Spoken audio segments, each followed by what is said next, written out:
BJP को मिल गया नया अध्यक्ष। नरेंद्र मोदी के पुराने दोस्त बनेंगे अध्यक्ष।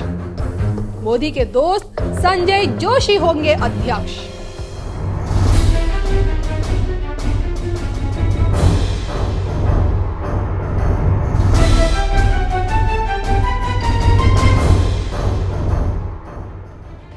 नमस्कार, मैं हूं आपके साथ कविता राणा। 31 मार्च 2025 भारतीय राजनीति और बीजेपी की राजनीति का सबसे बड़ा दिन, क्योंकि इसी दिन नरेंद्र मोदी पहली बार आरएसएस मुख्यालय गए और हरिद्वार को पुष्पांजलि अर्पित की और इसके साथ ही साथ मोदी शाह की मुलाकात हुई और नए अध्यक्ष का नाम फाइनल हो गया। लेकिन जो सोशल मीडिया का नाम गर्दिश कर रहा है और जिसकी चर्चा सबसे ज्यादा हो रही है, वो नाम है संजय जोशी।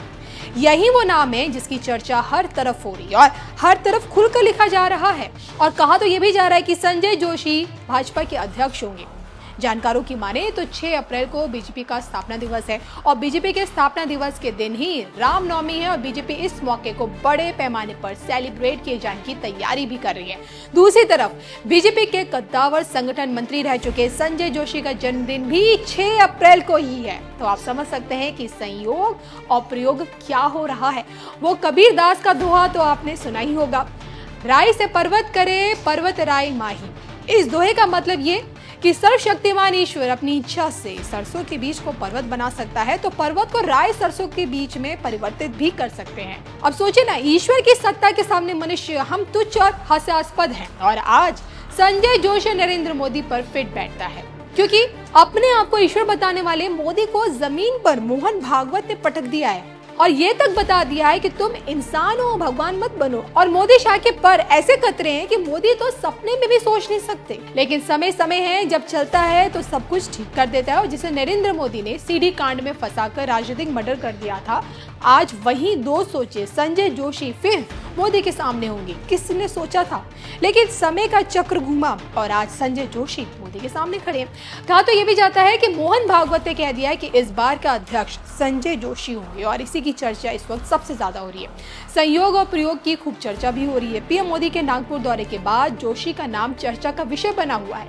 उनके करीबियों को पूरा भरोसा है कि ऐसे में जब इसी साल अक्टूबर को संघ की स्थापना को 100 साल पूरे हो रहे हैं, उससे पहले संजय विनायक जोशी की मुख्यालय की राजनीति में वापसी हो सकती है।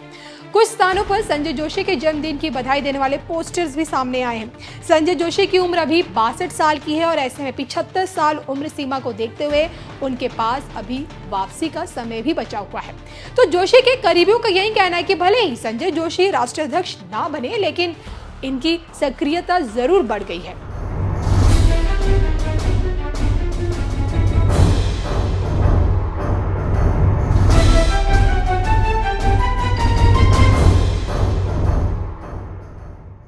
संजय जोशी लंबे समय से एक सीमित भूमिका में सक्रिय रहे। वो भी पीएम मोदी की तरह राष्ट्रीय स्वयंसेवक संघ के पूर्णकालीन प्रचारक रह चुके हैं। जोशी 2001 से लेकर 2005 तक भाजपा के राष्ट्रीय संगठन मंत्री भी रह चुके। नागपुर में जन्मे और वहीं पर प्रोफेसर रहे जोशी गुजरात में भी काम कर चुके हैं। पीएम मोदी ने आरएसएस से बीजेपी में 1987 में वो आए और उसके 1 साल बाद जोशी को संघ ने बीजेपी गुजरात भेजा गया। उसके बाद नरेंद्र मोदी के साथ 1988 से 1995 तक लगातार काम किया। 1995 में पहली बार बीजेपी को गुजरात में सत्ता का स्वाद चखने को भी मिला था, लेकिन किस्मत को कुछ और ही मंजूर था। घटना घटी और अज्ञातवास में रहने लगे जोशी जी, लेकिन किस्मत ने पलटी खाई और संजय जोशी ध्रुव तारे की तरह चमक उठे। फिर क्या था? अब कहां ये जाने लगा है कि मोदी के कट्टर दुश्मन संजय जोशी बीजेपी के अध्यक्ष बनेंगे। तो एक बार फिर पुराने दोस्त आमने सामने होंगे और उसके बाद क्या होगा ये देखना वाकई में दिलचस्प होगा। लेकिन फिलहाल तो अध्यक्ष को लेकर जोशी साहब सबसे आगे चल रहे हैं।